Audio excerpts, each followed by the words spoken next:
గీతాంజలి ఆత్మహత్య కేసులో పురోగతి. పసుమర్తి రాంబాబు అనే వ్యక్తిని తెనాలి పోలీసులు అదుపులోకి తీసుకున్నారు. విజయవాడ సింగ్ నగర్లో రాంబాబుతో పాటు మరో వ్యక్తిని అరెస్ట్ చేశారు. విజయవాడ నుంచి తెనాలి తీసుకువచ్చిన పోలీసులు గీతాంజలి కామెంట్స్ పై పోస్టులు ఎందుకు పెట్టారనే విషయంలో విచారణ చేస్తున్నారు.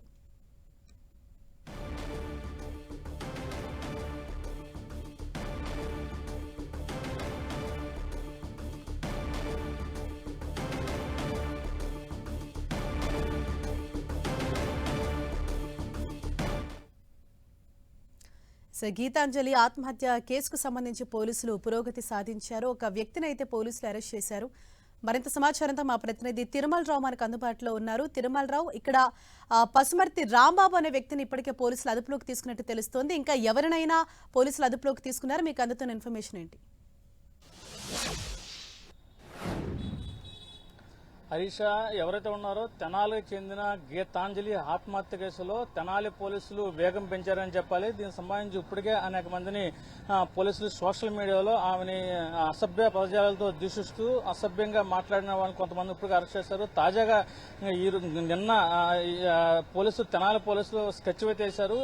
విజయవాడ సింగ్ నగర్ చెందిన రాంబాబు అనే వ్యక్తి అసభ్య పదజాలు దూషిస్తూ గీతాంజలి మనోవేదన గురిచేసే విధంగా మాట్లాడని చెప్పేసి తెలుసుకున్నారు. దీనికి సంబంధించి ఈ రోజు తెల్లవారుజామున విజయవాడ సింగనగర్ లో రాంబాబుతో పాటు మరో వ్యక్తిని కూడా తెనాలి పోలీసులు అరెస్ట్ చేశారు. అరెస్ట్ చేసిన తర్వాత వాళ్ళని రహస్యంగానే విజయవాడ నుంచి తెనాలి తీసుకువెళ్లడం జరిగింది. తీసుకువెళ్లిన తర్వాత పోలీసులు తనదైన చర్యల్లో విచారిస్తున్నారు. ఈ గీతాంజలికి సంబంధించి ఆమె మాట్లాడిన మాటలకు సంబంధించి నేను కామెంట్స్ ఎవరు పెట్టమన్నారు, ఎవరు ప్రేరేపించారు, దానికల కారణాలు ఏంటనే కోణంలో అయితే తెనాలి పోలీసులు రాంబాబుని రహస్యంగా విచారిస్తున్నారు. ఏదేమైనప్పటికీ గీతాంజలి ఆత్మహత్య కేసులో తెనాలి పోలీసులు పురోగతి సాధించారని చెప్పాలి.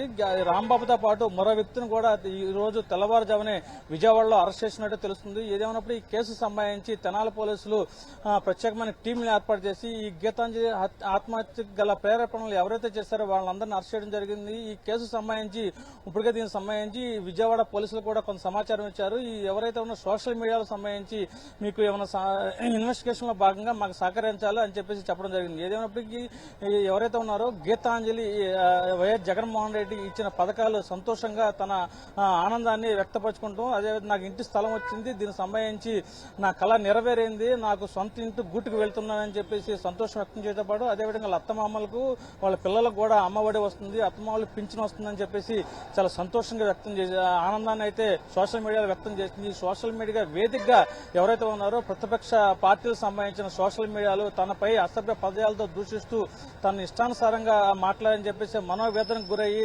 గీతాంజలి ఆత్మహత్య చేసుకుంది. దీనికి సంబంధించి రాష్ట్ర వ్యాప్తంగా ప్రజలందరూ స్పందించారు. గీతాంజలికి న్యాయం జరిగే విధంగా పోలీసులు రాష్ట్ర ప్రభుత్వం చర్యలు చేపట్టాలని తన నిరసనల ద్వారా తెలియజేశారు. ఈ నేపథ్యంలో రాష్ట్ర ప్రభుత్వం కూడా స్పందించింది. గీతాంజలి సంబంధించి ఎవరు కామెంట్ చేశారు, ఎవరు ఇబ్బంది పెట్టే పదజాలు ఉపయోగించారు, ఎవరు దూషణలు చేశారు అని చెప్పేసి ప్రత్యేకంగా టీంలు ఏర్పాటు చేసి అనేక మందిని అరెస్ట్ చేయడం జరిగింది. తాజాగా విజయవాడకు సంబంధించిన పసుపులేటి రాంబాబును అదేవిధంగా మరో వ్యక్తిని కూడా ఈ రోజు తెల్లవారుజామున తెనాలి పోలీసులు అరెస్ట్ చేసి తెనాలి తీసుకెళ్లి తనదైన చర్యల్లో విచారిస్తున్నారు. Harisha. Right, thank you Tirumala Rao.